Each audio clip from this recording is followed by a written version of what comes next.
Right, so first ride alone after nearly a week of not being able to. I get up that morning, I slap the license plate on her ass, and I crank that single overhead cam, 4-valve, 234cc parallel twin to life, and I let it run. Look at that. Everything just came together so nicely. And I'm standing there watching as my engine reaches optimal temperature, and then I give it a large amount of gas, and this just cloud of black smoke just shoots from the pipes. And it scared the hell out of me because I thought right then and there that I just bought a lemon.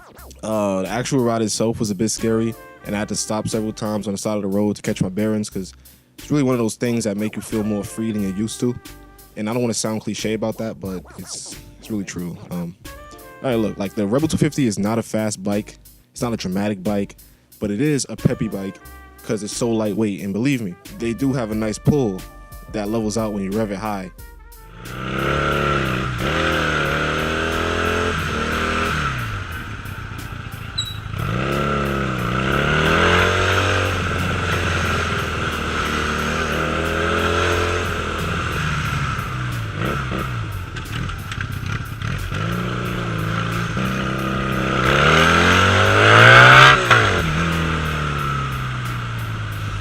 Anyway, I rode it around my neighborhood, basically just trying to get used to everything before it was time to go to work, where I would have to set out on Atlantic Avenue, and I would have to hit speeds at like 30 miles per hour.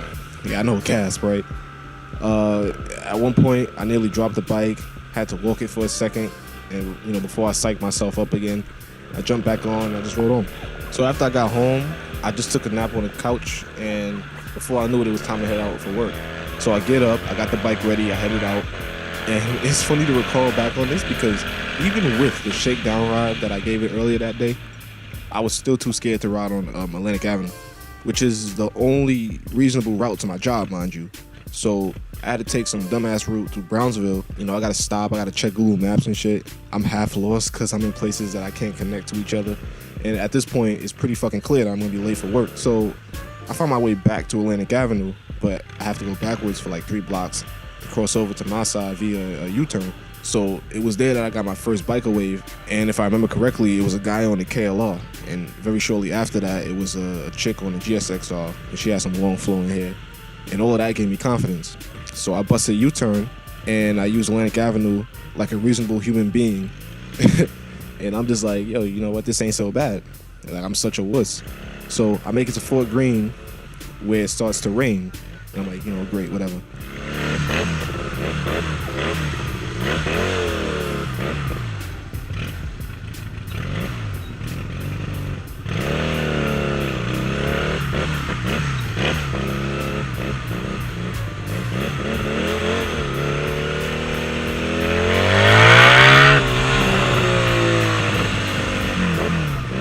I parked my bike in front of Habana Outpost. Sidebar. I played no games back then when it came to security for my bike. Like, I locked that bitch up with a U-lock in the spokes. I had a nylon cover that locked the frame, that was locked to the frame with a master lock. I had a fake cable lock, and then I had a chain that bound the forks to the turn position. It was tied around the frame and the left fork, so it kept it, sideways. And that shit was extra fucking dorky because the Rebel had a fork lock that I just didn't know about. On my brakes, I just kept coming back to Habana to check on my bike, make sure it was still there and shit. And I was taking comfort at the fact that any bike thief would obviously go for the owner's Ducati that was right next to it over my, old beat up 80s beginner bike. I got off work at 12 a.m. that day, suited up. The rain was finished. I threw on my headphones, took a calm ass ride home via Atlantic Avenue. It was no traffic and I was getting used to it. So that was all in September 2015. So fast forward to early November 2015, and that's when I had my first crash. And yeah, it was on Atlantic Avenue. It was in the rain. I don't want to explain the whole thing again, so I'm going to just link this video where I speak about what happened. And the link will go to the exact part where I start speaking on the crash and I visit the site, all of that. The audio towards the last quarter of the video began to crack a little bit, but I'll go into detail about what went down. So check that out and then maybe come back here. If you don't want to click away, long story short, I was poised to be late for work, so I had to ride in the rain at a decent speed to get there on time. And as I was approaching a light with traffic, I had switched lanes, but I basically applied too much front brake, which caused the wheel to lock up. And I went down, and it sent me sliding and tumbling down the street, and it sent my bike careening through traffic. I called out, obviously, picked up the bike. It had scratches, missing turn signal, mirror was gone, which I found later. Huge dent in the tank, bent bars, the front fender was warped and it was rubbing the tire. But she still got me home with a push start. And it was a very somber experience, as you could imagine, because I had just bought the bike in fucking September and I wrecked it already almost 2 months later. And somehow my mom didn't lose her mind hearing that I crashed, but she did tell me that I couldn't ride it in that condition.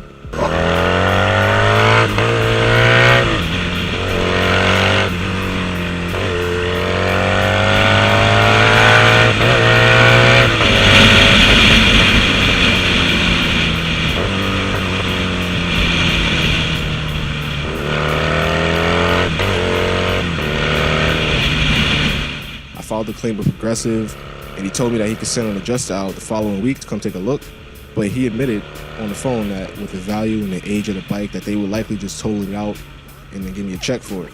So, I mean, like, now I'm conflicted because that isn't really how I want this to go. Like, the bike is by no means a total loss and the engine still ran like a top, and I just wasn't ready to sign away my first bike like a pile of scrap. So he gave me time to think about it and decide what I would do, and in the end I canceled the claim.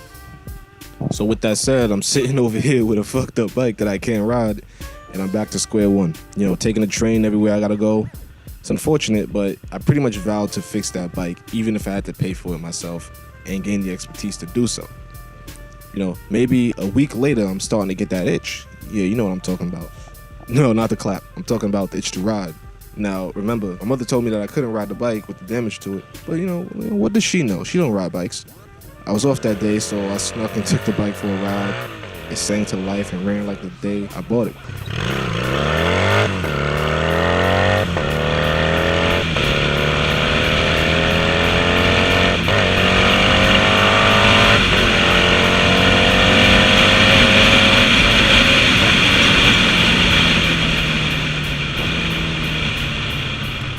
The front fender was still rubbing, and I couldn't bend it back into place, so I had to remove it.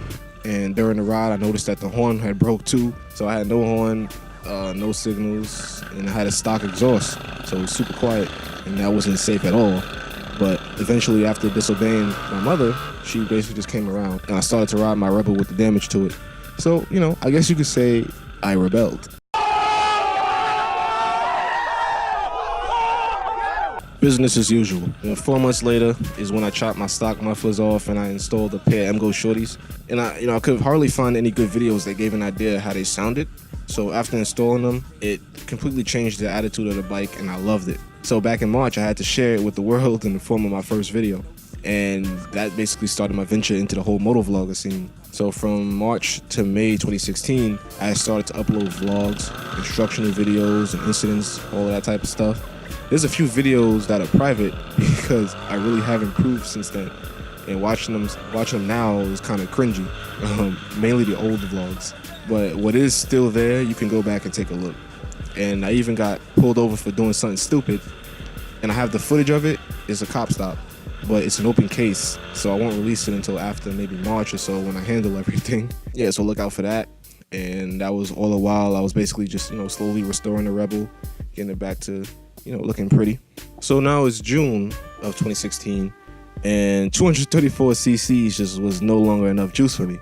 So I needed an upgrade. I needed something faster. I needed the ability to actually pass cars swiftly after 30 miles per hour. Because trust me, man, a Rebel after 30 miles per hour is anemic as fuck. So, but to get the new bike, I'll have to sell the Rebel. So how would I sell this damaged, modded, old girl? I would have to make it presentable and quickly. So I started to make all of my restorations and repairs over the course of a few weeks. It's a lot to list, so I'll just list them off and give a slideshow of the photos that I took and actually used on the Craigslist ad.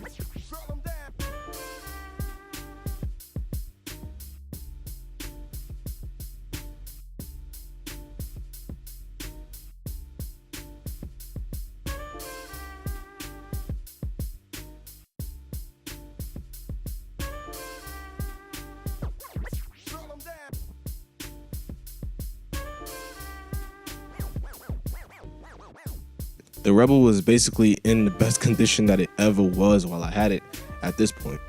It was even better than when I bought it. Like, and I had got it inspected. Like when I bought it, the inspection sticker was out of date already. It was all by my hand, so suddenly, it became harder to give it up because, I did all of that. But I managed to sell it anyway. A guy came to take a look at the bike. He test rides it, blah, blah, blah. He said he needed it to, he said he just wanted a bike so he could get his MSF endorsement, so he could get a slingshot.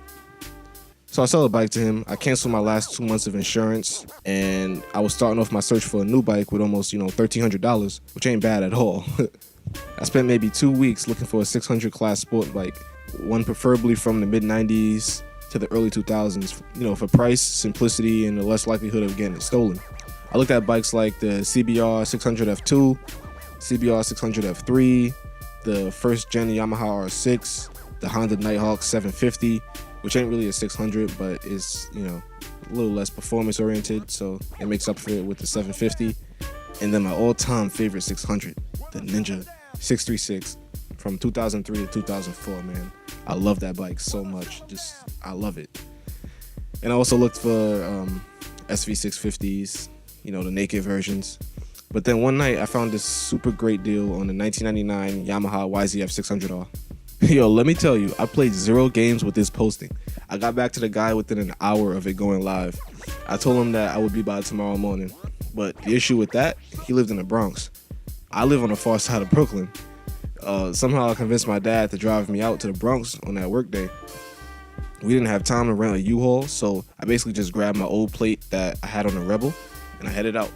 The bike was posted for $1,800, and I didn't have that, so I would have to negotiate.